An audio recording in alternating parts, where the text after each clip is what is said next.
na pra le kang ho na pra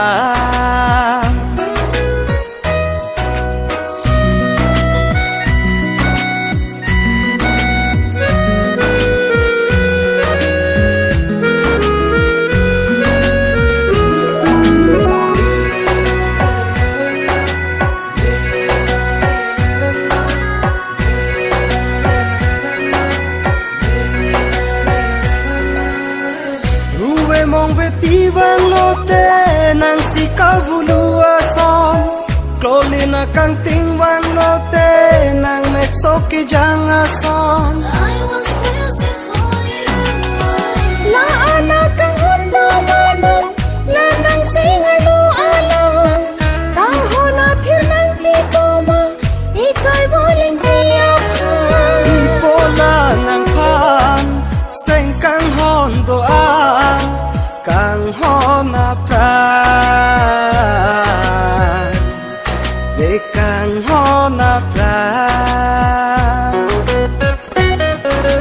Badu penawi nang hilo ni kay kang ho na pra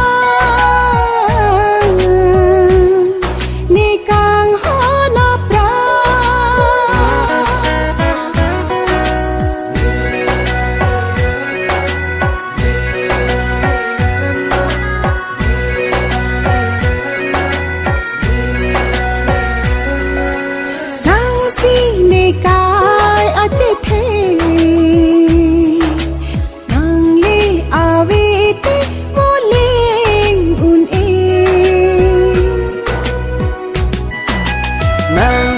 Nang parque ave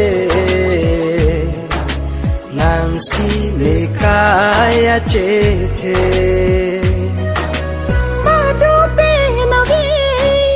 nang hilo ni kay kang ho na pra ni kang ho na pra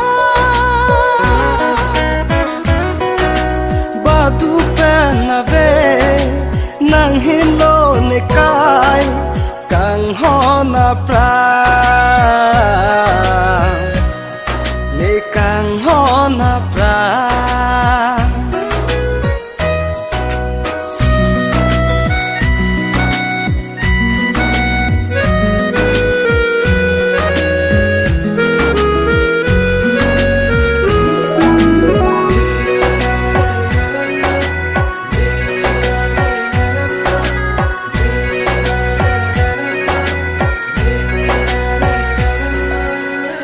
Botora sa pinang manri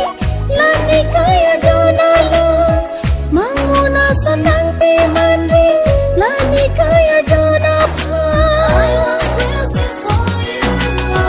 Sampriya sonang che mansi do thip jine kai nang long Manaya sonang che mansi mangmun papleng jinang pan nang hilo ni kay tirtipendo to ni kaya lo la nang kaya rjo I want you in my life you are for my whole life I want you in my life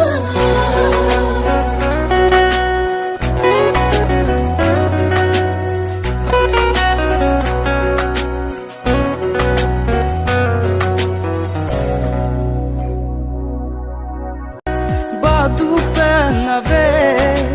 nang hilo ni kay kang ho na pra